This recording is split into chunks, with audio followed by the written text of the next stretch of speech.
One of the first big, I guess, pinnacle events that really kicked off my career in Miami was definitely the beach parties. Beach parties started, and it was always kind of the segue in from Saturday night, like late night, into that Sunday morning. So it was like the people that didn't sleep, the people that just came from after hours, kind of, we're not ready to go home, what's next? Everybody from the clubs that worked in the clubs, from Shadow Lounge, Liquid, Groove Jet, all the places that, and then they'll come and hang out, that worked there would come and hang out at the mix.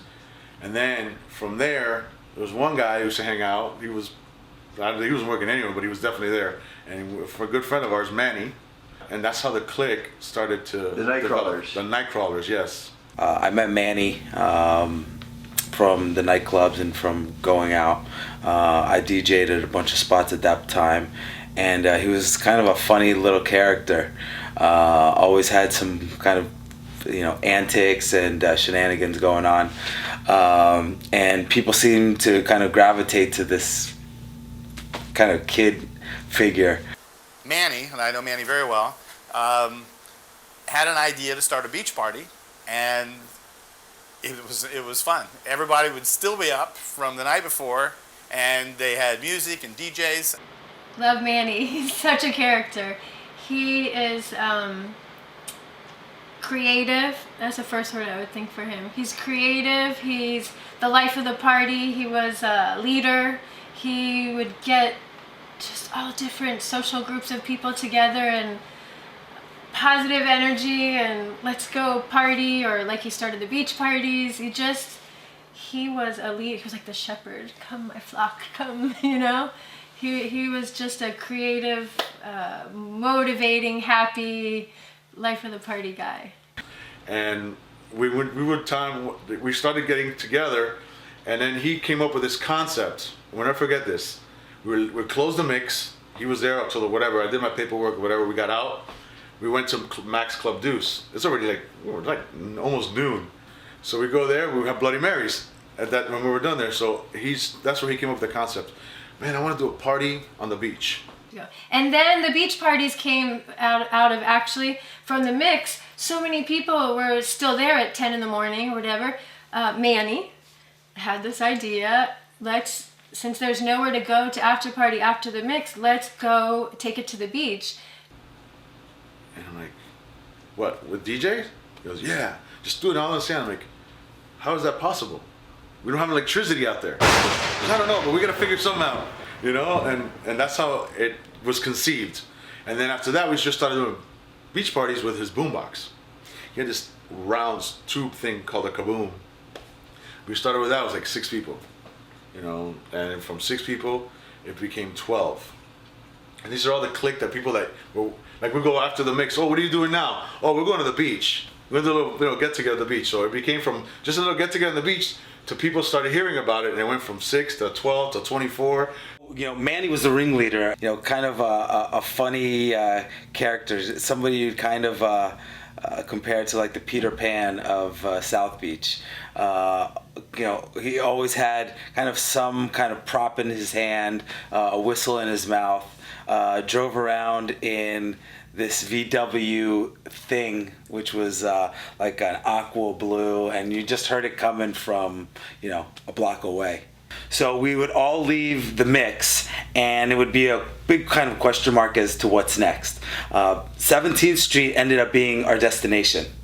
Manny had this bazooka sound system that he would bring, and we started a party, right there, just a few friends. We were friends with the concession guy outside of the Delano, and he buddied up to us, and over a few weeks, we started kind of creating a bigger party from this one kind of like get together after hours out on the beach. Gio from the mix DJ'd. I DJ'd a few times for it. it kind of was I think it was kind of a seed planter for a lot of things that later became Ultra on the beach. What else? Then the whole Nikki Beach thing. Remember it was Penrod's way before, which was a shithole. The crowd that went there was like, that is like Chonga City. And there was no monetary value. You didn't sell tickets. Just you either knew about it or you didn't. Sometimes it was just a matter of a big kaboom boombox with the music playing. So the next week, they started doing the circle. First day, I think they had Mark Vane. Brought 2 turntables, a patio table, and 1 speaker. And an umbrella. Yeah.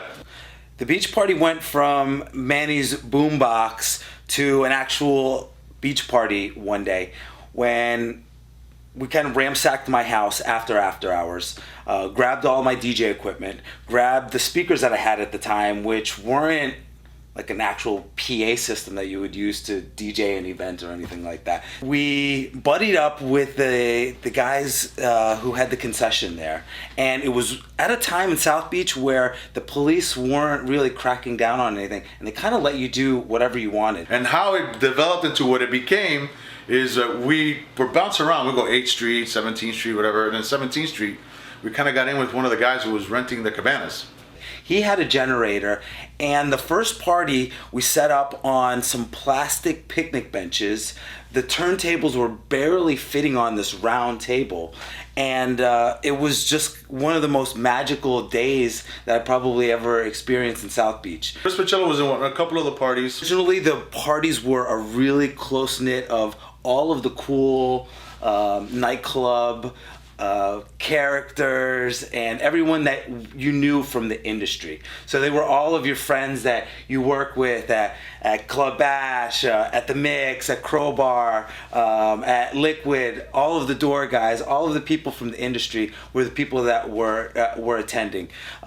The concession guy kept making it bigger and bigger. We started making a circle in the sand and making it somewhat exclusive to it.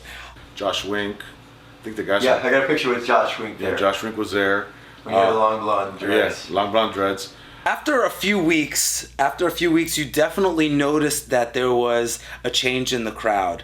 It was a lot more of the kids that were coming from the after-hours clubs like The Mix. So now it wasn't just kind of the industry. Now it was like mainstream clubbers that had heard about it and kind of wanted to keep the roll on into the daytime. After a few weeks, the music that I was playing, which was really soulful, very funky house music, changed, and everybody wanted the same music that was kind of played at The Mix. So after a few weeks, a few months, I kind of gave up my DJ spot as to the party was changing and was kind of going in a different direction than originally the vibe that we kind of had started the party with. Those beach parties would go on until, I remember being out there till 10 o'clock at night. Like, nobody wanted to go home. It just continued. Music got a lot harder at the parties during that second stage, and it definitely changed the vibe and the overall, kind of look and feel of the club. It was kind of the next part of the mix, if you can kind of say that. With all of that crowd also came the whole culture of getting really fucked up. People passing out on the beach. G was really popular then. People would fall asleep on the beach and rest for a while. So you would have all these people that would pass out in the beach chairs and get markered on, and if you were one of the people that passed out in those chairs, you were going to get a lot of pictures taken, things written on your face. There was no shortage of comedians out there at that time of the morning. And once everybody would wake back up, we had a little Sunday night party here in the back VIP in the net room. It also then, though, caught the attention of the kind of historic South Beach promoters. Tommy Pooch was there. This was something totally different that no one had really done in Miami, that nobody had anything to really compete with. and it caught their eye, and they started coming around and checking it out. It was kind of one day to another. There was no Nikki Beach. There was Penrod's at that time, and like I said, there was really no beach party to compare. There was no clubs were doing any of that stuff, beachside parties. So there was really nothing like that. At that time, Manny was doing an insane amount of drugs, and he was kind of on a fine line between reality and illusion. And I think, on the one day in particular, I think that he kind of just lost it, and lost it not only mentally, but also got his party stolen from him from one day to another. Gio, who was the DJ that kind of took over after I played the first beach parties, went and started doing the party over at Penrod's. And after that, it was kind of the ship had sailed from that time on. Penrod's kind of took on a new face, and really came to what it was been known for Nikki Beach, which is those beachside parties.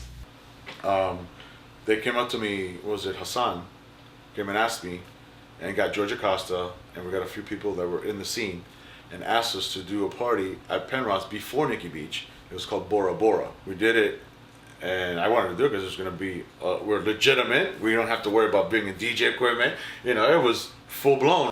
And Manny was supposed to be part of it, and somehow Manny got jacked out of it. They got him kicked out of it, and then he asked me, I'm like, dude, I want to do it. And we had a little bit of a hissy, like a fight. We were mad, completely mad. He was not happy, but we didn't like. Because he got squeezed out. He got squeezed out, yeah. He got squeezed out, so he got mad at that, and because it was his idea, right? Yeah, he's the one who conceived it. So that part, we had a little bit of a tiff. A tiff. There you go. Those parties were the precursor to so many things that really have developed in South Beach. The one main thing is there would have been no Nikki Beach and no Sunday Nikki Beach party if it wouldn't have been for that 17th Street Beach party all those years ago.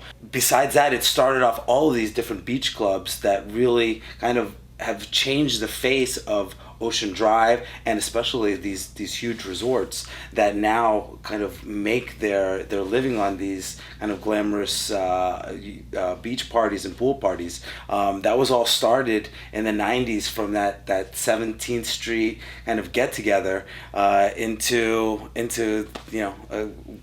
what it became at Nikki Beach after it was taken from them. But yeah, we were all in the clique, and it was a lot of fun. We saw some crazy shit and did some crazy stuff during that time.